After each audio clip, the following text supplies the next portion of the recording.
Hi, hello everyone. My name is Joe. Hope you all are doing well. This is a series of videos where we'll discuss questions very similar to Azure AI-102 certification exam questions. We'll go through these questions, discuss in detail each and every option, and figure out the correct one. So if you're preparing for AI-102 certification, feel free to join me in this series of videos. A basic knowledge of Azure AI services will be helpful for you to better understand these questions. To prepare for the certification, I watched one training and it was extremely helpful. Although you can watch any trainings, I would highly recommend this one. I'll provide the link of this training in the description box below. Now to the question. You are using a conversational language understanding service to handle natural language input from users of a web-based customer agent. Users report that the agent frequently responds with a generic message.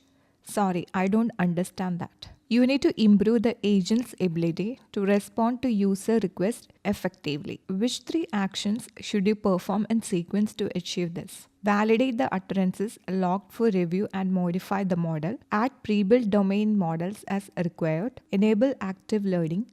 Enable log collection by using log analytics. Train and republish the language understanding model. Migrate authoring to an Azure resource authoring key. Now, let us break down the question. The question is regarding the Conversational Language Understanding service of Azure AI language. And there is a customer agent built on this service. And users complain that the model mostly responds with a generic message which is, sorry, I don't understand that. Even for proper questions, they are getting the default message from the model. So we have to improve the agent's ability to respond to user requests. So to do that, which all actions should be performed? We have to select 3 appropriate actions to improve the ability of the model. Now let us get into the documentation. This documentation is about how to improve a LUIS app. So LUIS app is an older name for conversational language understanding. Both are same. So here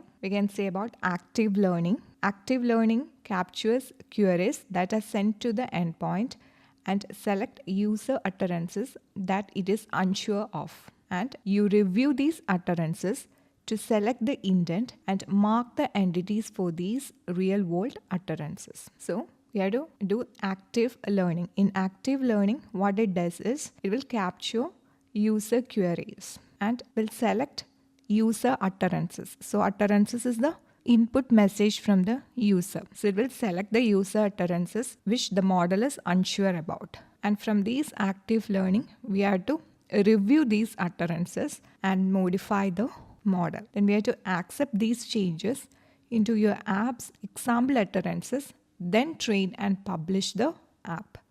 So that is what we have to do to modify our CLU model. Now back to the question. So what are the 3 actions we have to perform to improve the agent's ability? So first, we have to enable active learning.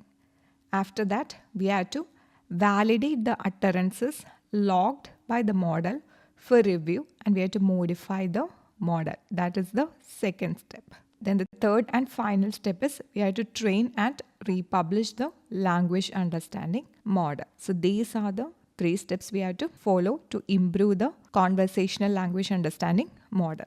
Now to the other options, add pre-built domain models as required. So there's no need of adding pre-built domain models. We have to improve the existing model. So that is not a valid step. Next is enable log collection by using log analytics. This step also cannot help to improve the agent's ability. Then the 6th step is migrate authoring to an Azure resource authoring key. Again, this step is not useful to improve a conversational language understanding model. So what we have to do is enable active learning. When it is enabled, the model will collect user utterances.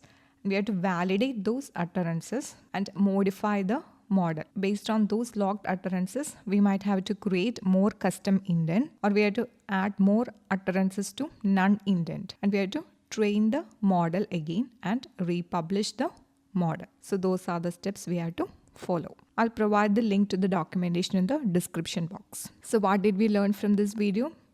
We learned how to improve a conversational language understanding model using active learning. If you find this video informative, please hit the like button and subscribe to the channel. Thank you.